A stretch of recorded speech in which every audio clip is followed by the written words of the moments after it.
ঘটনার কোনো স্থান নাই, ঘটনার কোনো বাস্তবতা নাই, মামলা দিয়ে যাচ্ছে এই সরকার। এই সরকার একদিকে বলছেন যে তারা দেশে নির্বাচনে বিরোধী দলকে আমন্ত্রণ জানাচ্ছেন, যেতে বলছেন, অন্যদিকে বিরোধী দলের শীর্ষস্থানীয়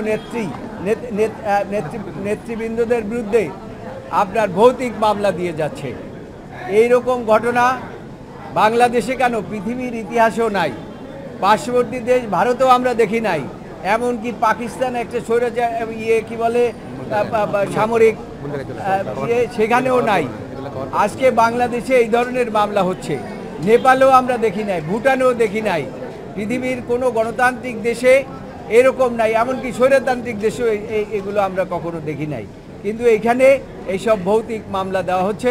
আজকে আপনারা জানেন যে আমরা এই ভৌতিক মামলার একটি মামলা, যেটা আমাদের এখানে জনসভা চলছিল, সেই জনসভা বিশাল জনসভা দেখে সরকার একটু ভীত সন্ত্রস্ত হয়ে গিয়েছে, এবং ভীত সন্ত্রস্ত হয়ে আর তো কোনো পদক্ষেপ নিতে পারে না।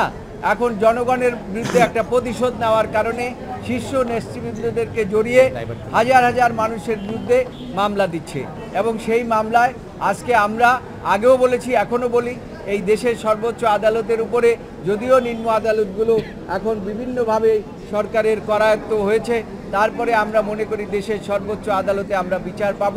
সেই লক্ষ্যেই দেশের সর্বোচ্চ আদালতে আমরা এই শীর্ষ নেতৃবৃন্দদেরকে আজকে সারেন্ডার করিয়েছি, এবং আদালত আমাদের উভয় পক্ষের বক্তব্য শুনেছেন। সরকার পক্ষের দীর্ঘক্ষণ সাবমিশন শুনেছেন, আমাদের সাবমিশন শুনেছেন, উভয় পক্ষের সাবমিশন শুনে আদালত একটি আদেশ দিয়েছেন, সেটা হচ্ছে যে পুলিশ রিপোর্ট দেওয়ার 4 সপ্তাহ পরে তারা সারেন্ডার করবে ইফ নেসেসারি, এবং সেটা যদি প্রয়োজন হয়। পুলিশ রিপোর্টের মধ্যে তাদের নাম তো নাও আসতে পারে, সেই কারণে এই 4 সপ্তাহ সময় দেওয়া হয়েছে।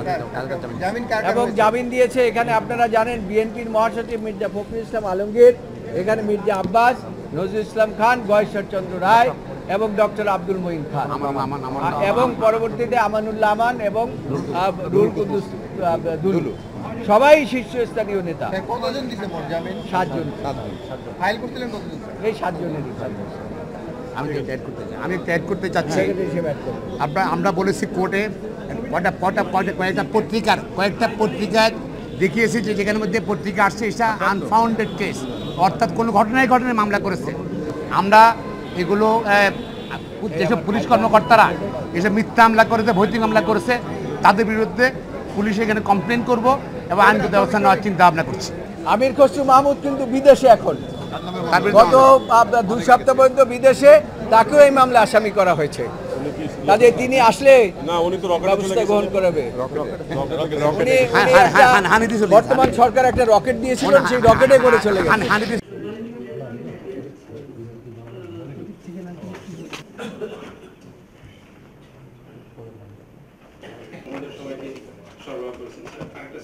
মাননীয় অর্থমন্ত্রী স্যার, অগ্রযাত্রা 10 বছর 2008 মাননীয় প্রধান